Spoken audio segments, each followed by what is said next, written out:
오늘 주님을 기다리며 우리 심령을 평탄케 하라, 이런 말씀으로 함께 은혜를 나눕니다. 오늘이 대강절 넷째 주일입니다. 벌써 한 주 한 주 지나는 것이 이제 대강절 마지막 주일이 되었어요. 이 대강절은 바로 죄인들을 위해서 바로 오신 예수님, 그 은혜를 기억하면서 우리가 감사해야 되고, 또 앞으로 은혜와 생명을 계속 주시기를 기대하면서 이제 다시 오실 예수님을 맞을 준비를 하는 귀한 절기인 것입니다. 예수님을 맞을 준비가 당장은 절실하지 않고 시간 낭비다, 이렇게 생각될 수도 있습니다. 아직도 까마득하게 여겨지는데 왜 그날을 위해서 왜 지금부터 이렇게 준비할 필요가 있느냐, 이렇게 말하는 분들도 계십니다. 그러나 그렇지 않습니다. 영원한 삶을 위한 준비야말로 가장 중요하고 가장 시급하고 의미 있는 준비라는 거죠. 바로 내일 세상의 종말이 올 수도 있습니다. 내일 세상의 종말이 오지 않다 할지라도 바로 내일이 어떠한 개인에게는 세상에서 마지막 순간이 될 수도 있습니다. 그때 하나님 나라를 준비한다는 것은 이미 늦은 때입니다.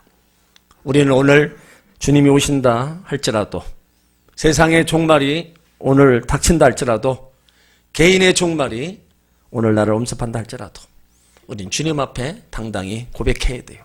주님, 내가 여기 있습니다. 내가 주님을 사랑했고 믿음을 지켜서 지금까지 왔습니다. 주님 오실 날을 손꼽아 기다렸습니다. 나를 받아주옵소서. 이와 같은 고백으로 주님 맞을 준비하며 살아야 될 줄 믿습니다. 오늘 읽은 말씀이요, 예수님 오기 700년 전에 이사야가 예언한 말씀입니다. 그 말씀을 가지고 주님 오심을 맞이할 준비를 하라고 외쳤어요. 당시 이스라엘은 하나님께 범죄함으로 바벨론의 포로 생활하고 있었습니다. 그러나 하나님께서 그들을 버리지 않으셨어요. 이스라엘이 범죄하여 징계하셨지만 그 징계가 끝나고 이제 해방의 날이 있을 거라 선포하시는 거예요. 그래서 이사야 선지자를 통해서 그들을 구원해 주겠다, 내가 구하러 갈 것이니 나를 맞을 준비하라고 말씀하고 계신다는 거예요. 지금은 이제 복역의 때가 끝났고 하나님의 영광이 나타날 것이니 너희는 그 해방의 때 하나님 맞을 준비를 하고 있으라는 거예요.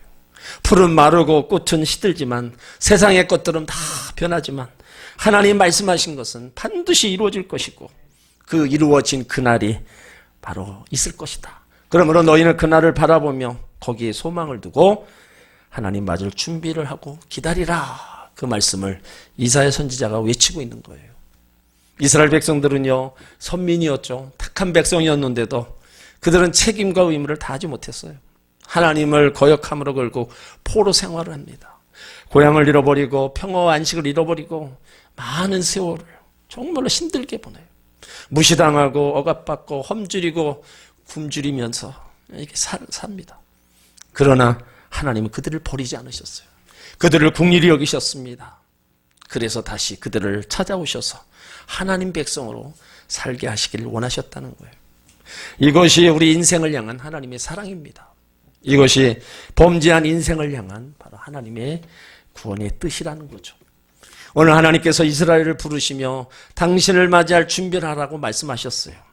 그렇다면 우리도 주님 맞기 위해서, 장차 영광의 나라에 들어가서 주님 앞에 서기 위해서 우리가 무엇을 어떻게 준비해야 되는가, 오늘 우리 가운데 네 가지를 말씀하고 있어요. 오늘 3절에 보면은 너희는 광야에서 여호와 길을 예비하라, 사막에서 우리 하나님의 대로를 평탄케 하라. 골짜기마다 도두어지며 작은 산마다 낮아지며 고르지 않는 곳이 평탄케 되며 험한 것이 평지가 될 것이다. 여호와 길을 예비하라는 것은 하나님께서 우리 가운데 오실 수 있도록 심령을 평탄케 하라는 겁니다. 우리 마음을 새롭게 하라는 거예요. 이사야 선지자가 외친 평탄케 해야 될 것이 무엇이냐? 네 가지예요. 먼저 4절에 골짜기마다 도두어지며, 이 말씀은 우리 마음 가운데 있는 패인 골짜기들이 메워야 된다는 겁니다. 불신의 골짜기, 절망의 골짜기, 하나님을 믿지 못하고 서로서로 불신하게 하는 이런 골짜기들을 의미하는 거예요. 하나님이 살아계심을 의지하고 하나님의 역사하심과 하나님의 인도하심을 의심하는 겁니다. 하나님을 신뢰하지 못하고 말씀을 따라 살지 못하는 거예요. 이러한 불신이야말로 인생을 가장 힘들게 만들고 좌절하게 만들어서 사망의 음침한 골짜기로 몰아넣는 가장 깊은 골짜기인 것입니다. 이 깊은 골짜기가 우리 심령 안에 자리 잡고 있다고 보세요. 그러면 주님 오심을 방해하고 주님 은혜를 받지도 못하는 겁니다. 생명의 은혜를 누리지 못하고 영원한 고통 속으로 몰아가는 거예요. 그래서 이러한 불신의 골짜기를 메워버려야 된다는 거예요. 불신의 골짜기로 인하여 더 깊어진 좌절과 고통과 슬픔의 골짜기 메우라는 겁니다. 무엇으로 그 불신의 골짜기를 메웁니까? 말씀과 믿음으로 메워야 된다는 거예요. 겸손히 주님 앞에 엎드려 기도하며 하나님 말씀에 귀를 기울이고요. 성령의 인도하심을 간구해야 된다는 거예요. 그럴 때 불신의 골짜기는 메워지고 불신의 골짜기가 메워질 때 주님의 은혜를 찾아오시는 겁니다. 주님이 찾아오시면 은혜가 임하는 거예요. 주님이 찾아오시면 회복되는 겁니다. 우리 인생의 새로운 활로를 찾게 되는 거예요. 두 번째는 주님 맞이하기 위해서 이제 우리의 교만의 산을 낮추라고 얘기합니다. 4절에 산마다 작은 산마다 낮아지며 이건 뭡니까?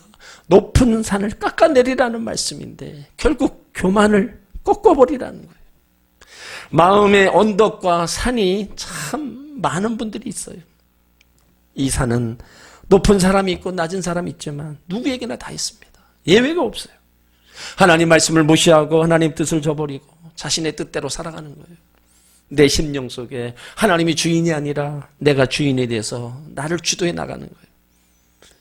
때론 자아가 너무 강해서 누구에게 비난을 받으면 견디지 못합니다. 그러니까 엄청난 산이 내 안에 있는 거예요. 이것이 바로 심각한 교만입니다. 그런 인생에게는요, 희망도 없어요. 생명도 은혜도 없는 겁니다. 이러한 교만이 주님이 들어오시는 통로를 막고 있다는 거예요. 그래서 우리는 날마다 주님 앞에서 이 교만을 깨트리는 훈련을 해야 된다는 거예요. 그렇지 않으면 늘 불편한 삶을 살 것입니다. 늘 부딪히는 삶을 사는 거예요. 하나님께서 하박국 선지자에게 말씀하십니다. 하박국 2장 4절을 보면 보라 그의 마음은 교만하며 그의 속에서 정직하지 못하니라. 그러나 의인은 믿음으로 말미암아 살리라. 그러니까 믿음의 생활로 내 안에 교만의 산을 깎아내면 그곳에 겸손한 모습이 또 보여지면 하나님의 은혜와 사랑이 임하는 것입니다. 야고보서 4장 6절에도 하나님이 교만한 자를 물리치시고 겸손한 자에게 은혜를 베푸신다 말씀합니다. 누가복음 14장 11절에도 무릇 자기를 높이는 자는 낮아지고 자기를 낮추는 자는 높아지리라. 내 안에 있는 교만의 산을 깎아내므로 은혜의 삶과 주님 오심을 준비하시기 바랍니다. 그것이 장애가 되어서 은혜의 삶도 없고 주님 오심을 방해한다면 우리는 더 삶에 아픔, 고통이 따라올 수밖에 없다는 거예요. 셋째로 주님을 기다리는 우리는요, 이제 굽은 것이 바로 펴져야 된다는 거예요. 굽어진 신앙을 바로 해야 된다는 겁니다. 4절에 보면 고르지 않는 곳이 평탄케 되며 말씀하고 있어요. 그러니까 우리가 인생을 살다 보면 굽어진 인생을 사는 사람 많잖아요. 근데 그것이 왜 그러느냐? 마음에 상처가 있기 때문에 그래요. 그러니까 그 상처 때문에 굽어져 버린 겁니다. 모든 것이 삐딱하게 보는 거예요. 예레미야 17장 9절에도 만물보다 거짓되고 심히 부패한 것이 사람의 마음이라. 누가 능히 알리요? 말하고 있어요. 그러니까 이 말씀을 보면 우리 육신의 장애가 문제가 아니라 마음의 장애가 문제라는 거예요. 그러니까 마음의 장애를 가진 사람들은 모든 것을 삐뚤게 봅니다. 매사가 부정적이에요. 입만 열면 늘 부정적인 얘기를 합니다. 늘 부정적이고 비판적이고 원망하며 불평하는 이야기들을 합니다. 자랑거리가 있는데 좋은 이야기도 있는데 한 가지 문제점만 지적해서 이야기하고 부정적인 이야기하는 사람들이 있어요. 편견과 오해로 똘똘 뭉쳐가지고 늘 비판적인 시각으로 남을 판단하는 굽은 사람들이 있다는 거예요. 잘 안 변하기 때문에 이 부분이 참 힘들어요. 굽어진 마음이 안 변하기 때문에 이것이 신앙생활에 큰 또 걸림돌이고 신앙생활의 과제라고도 할 수 있습니다. 그런데 이런 것들도 우리는 성령의 능력으로 가능하다는 거예요. 성령으로 굽어진 것도 펴지는 겁니다. 성령으로 부정적인 생각이 긍정적으로 되고요. 성령으로 매사에 비판적인 것도 감사함으로 바뀌게 되는 거예요. 그래서 우리가 늘 성령의 충만함을 외치고 성령 충만함을 위해서 기도하는 이유가 바로 여기에 또 있다는 겁니다. 여러분, 굽은 마음이 절망적인 삶을 살고 부패한 삶을 살게 만드는 겁니다. 그러므로 예수 믿고 나서 이 굽어진 마음을 펴야 주님이 나에게 오시는 장애물을 제거하는 거예요. 이 굽어진 마음이 펴져야 주의 은혜가 임하는 것입니다. 우리 안에 있는 굽어진 것들, 신앙의 삶에 굽어진 것들, 이것으로 인해서 더 이상 고통과 아픔 속에 있지 말고 이런 것들을 말씀과 성령으로 우리는 빨리 펴서 주님이 나에게 오시는 장애물들을 제거해야 될 줄 믿습니다. 네 번째, 험한 모습이 선하게 되어야 된다는 거예요. 4절에 보면 험한 곳이 평지가 될 거라. 험한 길이 있습니다. 돌들이 많이 있고 가시왕국기가 있고 땅이 막 울퉁불퉁합니다. 이런 것들을 어떻게 해요? 다 갈아엎고 땅을 평평하게 만들어요. 마찬가지입니다. 우리 마음에 미움과 시기와 원망과 불평, 여러 가지 악한 모습들이 우리 안에 자리 잡고 있어요. 죄인된 인간의 심령에는 이런 험한 것들이 들어있습니다.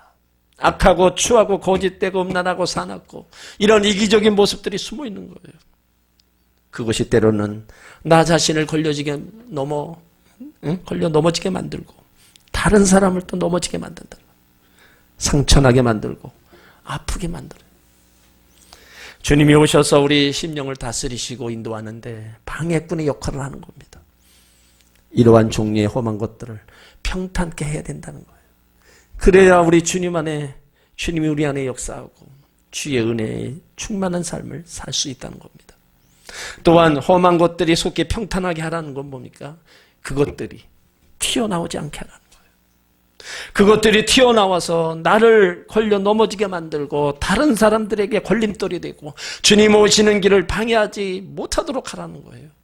그것들이 튀어나오지 않도록 그것들을 완전히 죽어야 된다는 겁니다. 그것들이 잠시 묻어두는 게 아닙니다. 그것들을 예수의 보혈로 씻어서 성령의 불로 완전히 태워서 완전히 소멸되어 다시는 나타나지 못하도록 해야 된다는 거예요. 하나님의 진노를 유발시키는 죄를 제거해서 우리는 주님 오심을 바로 주님 맞을 준비를 하는 주의 백성들이 되어야 될 줄 믿습니다.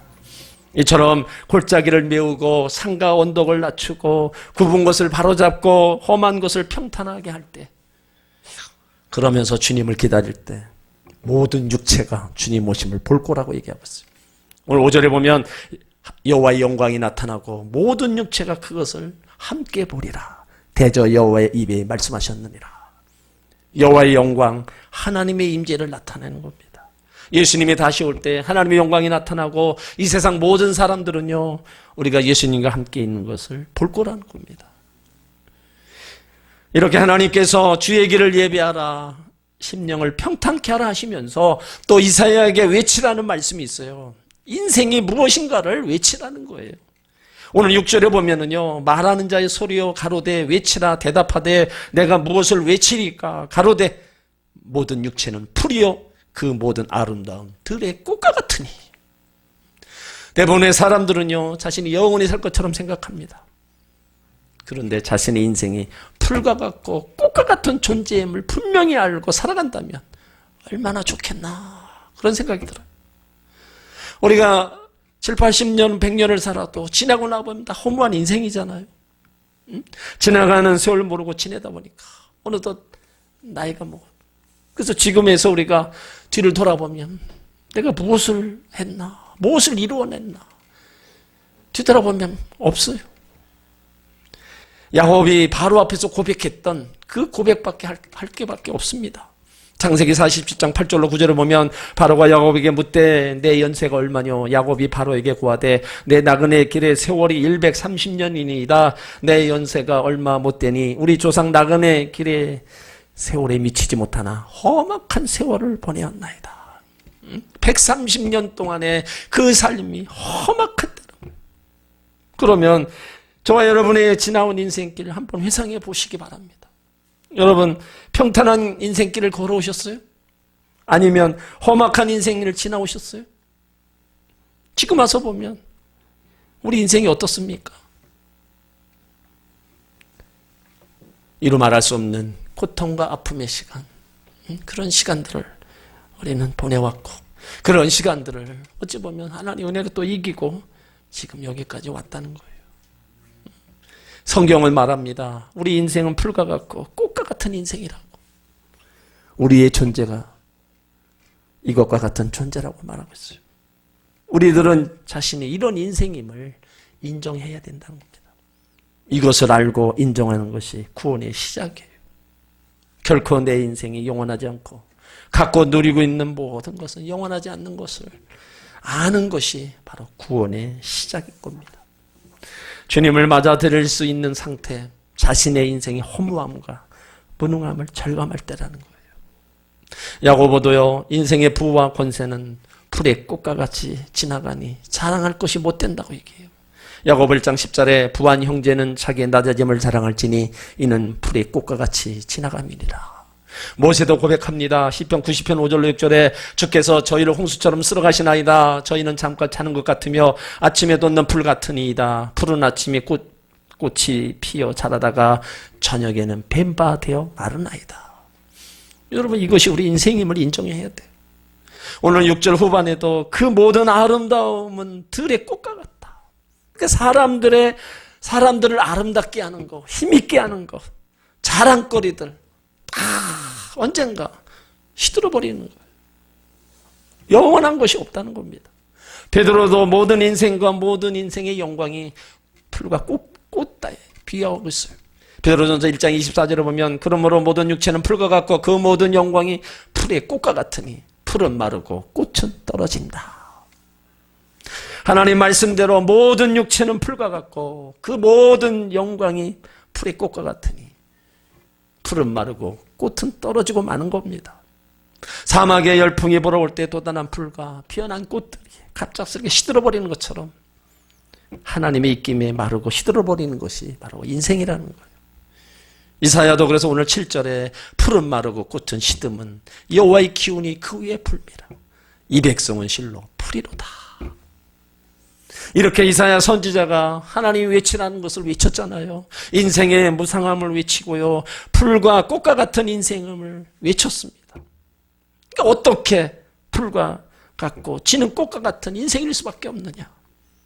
하나님의 말씀의 능력, 여호와의 기운이 불기 때문입니다. 여호와의 기운, 여호와의 숨, 호흡을 얘기하는 거예요. 하나님께서 역사하실 때는 세상의 꽃과 풀들은 화려하게 아름답게 피지만 그 호흡이 그치면 시들고 질 수밖에 없는 존재라는 겁니다. 여러분, 우리 인생은 잠깐입니다. 응? 우리가 지금까지 뭐 짧게는 몇 년, 길게는 또 7, 80년을 살아도 뒤를 돌아보면 참 짧은 인생이잖아요. 그래서 그 인생을 초로 인생이다 이렇게 얘기를 하고 있어요. 흘러가는 세월은 길고 한가한데 사람의 생명은 풀의 논이 이슬처럼 잠깐이라는 뜻이에요. 오늘의 어여쁜 얼굴이 내일의 주름으로 가득한 얼굴로 변하는 것이 세상 이치입니다. 어떤 분들은 아직 건강하고 젊으니까 아직도 내게도 생명이 남아있다고 생각합니다. 아니에요. 하루 앞을 내다볼 수 없는 거예요. 건강도 젊음도 순식간에 지나가고 마는 날이 온다는 것을 알아야 된다는 겁니다. 그래서 세상은 유한하고 제한적이며 일시적인 영원한 것은 없습니다. 하나님의 말씀은 영원합니다. 불변합니다. 그 말씀은 지금도 지속적으로 우리 가운데 역사하고 있는 거예요. 그렇기 때문에 풀은 마르고 꽃은 시드나 우리 하나님의 말씀은 영원하다고 얘기하는 거예요. 여기 여호와의 말씀이 영원히 서리라는 뭐예요? 하나님의 속성, 세상에 대한 하나님의 목적, 언약이 변하지 않는다는 거예요. 말씀하신 것은요 반드시 다 이루신다는 겁니다. 천지는 없어지지만 말씀은 없어지지 않고 말씀대로 이루시는 하나님이라는 거예요. 그러므로 세상에서 미련하게 보여도 하나님의 말씀대로 살아 지혜로운 성도들이 되시길 바랍니다. 세상에서 비록 약하여도 하나님 말씀대로 살아 강한 성도들이 되시길 바랍니다. 세상에서 비록 천하고 멸시받고 없는 자같이 살아도 하나님 자녀로 사는 성도들이 되시길 바랍니다. 여러분, 우리가 자랑할 것이 있다면 그 모든 영광을 하나님께 돌리고 주 안에서 자랑하는 복된 성도들이 되시길 바랍니다. 우리는 대강절을 보내요. 매년 오는 거지만 우린 성탄절에 오신 예수님을 우리 가운데 오셔서 지금 많은 은혜를 베푸시고 귀한 은총을 우리 가운데 허락해 주셨어요. 그렇다면 이제 다시 오실 그 주님을 우리가 얼마나 고대하고 그 주님 만나기 위해서 우리가 달려가고 있는가를 생각해 봐야 돼요. 참 지혜자로서 하나님 영광을 바라보면서 그 하나님 나라를 바라보고 하나님 나라에 들어갈 준비하며 살아가는 것이 바로 참 지혜자의 삶인 것입니다. 우리 심령 속에, 우리 가정 속에, 우리 교회 속에 주님이 오시는 길을 가로막고 있는 그 방해물들이 도사리고 있지는 않는지 우리가 한번 생각해 봐야 돼요. 아직도 우리 심령 속에 높은 산이 자리 잡고 있고 우리 심령 속에 그 교만함 때문에 하나님을 신뢰하지 못하고 자유와 해방과 은혜를 누리지 못하고 있는 것 무엇이 있는가 우리가 한번 생각해 봐야 돼요. 아직도 깊은 골짜기가 있어서 불신과 좌절 속에 진정한 그 은혜와 사랑과 소망을 누리지 못하고 남과 자신을 좌절하게 만들고 상처를 주고받고 살아가는 나의 모습은 있지는 않은가 우리는 생각해 봐야 돼요. 아직도 험한 것들이 내 안에 남아있어서 주님 오시는 길을 가로막고 있는 것은 없는가 우리는 생각해 봐야 돼요. 아직도 미움, 시기, 불평과 불만 여러 가지 악한 모습들이 내 안에 자리 잡고 있지는 않는지 우리는 돌아봐야 돼요. 자기 자신과 남을 힘들게 만들고 주님의 마음을 아프게 하는 것 혹시 없는지 우리는 돌아봐야 된다는 겁니다. 사랑하는 성도 여러분, 여러분들 참 지혜자가 되시길 바랍니다. 우리는요 심령의 골짜기가 있다면요 빨리 메워야 돼요. 우리 마음속에 교만과 탐심의 산들은 빨리 낮춰야 됩니다. 미움과 원망과 불평의 골짜기요 나와 이웃을 위해서 빨리 메워야 돼요. 거친 성격, 과격한 성격 잘 다듬어서 온유하게 만들어야 됩니다. 우리 심령에 높은 봉우리가 있다면 깎아내려야 돼요. 고르지 않은 거, 험한 거 다듬어서 평탄하게 만들어야 돼요. 그래야 우리가 이 땅에 있는 동안에도 주의 은혜 속에 우리가 주님이 함께 하신 은혜를 누리며 살아가고 우리가 또 그렇게 살아야 다시 오실 주님을 우리가 만날 준비를 하는 그 삶인 것입니다. 그러므로 여러분의 심령 속에 불신의 골짜기 있다면 말씀으로 메우시길 바랍니다. 교만한 마음이 내 안에 있다면 성령의 것 말씀으로 깎아내시길 바랍니다. 아직도 험한 것들이 있다면 성령의 불로 태워버리시길 바랍니다. 그리하여 주님이 우리 심령 속에 기쁨으로 돌아오셔서 우리 안에 자정하시고 큰 역사를 이루어갈 수 있도록 우리가 준비해야 될 줄 믿습니다. 성탄절을 맞으면서요 우리 세상 사람들은 축제라고 즐거워하며 죄를 지을 것이 아니라 우리는 죄 자신을 돌아봐야 돼요. 역사적으로 선지자들 말씀이 성취된 사건 속에서 과연 무엇을 믿고 의지하고 다시 성취될 말씀이 어떻게 이루어질 것인가를 우리 다시 한번 살펴봐야 됩니다. 복음은요 세상 가운데 신음하며 살아가는 우리들에게 이미 죄의 세력이 눌려 살아가는 복역의 때가 끝났다고 선언합니다. 그것은 길과 진리요 생명 되셔서 사망 권세를 이기시고 부활하신 예수님이 이미 오셨기 때문입니다.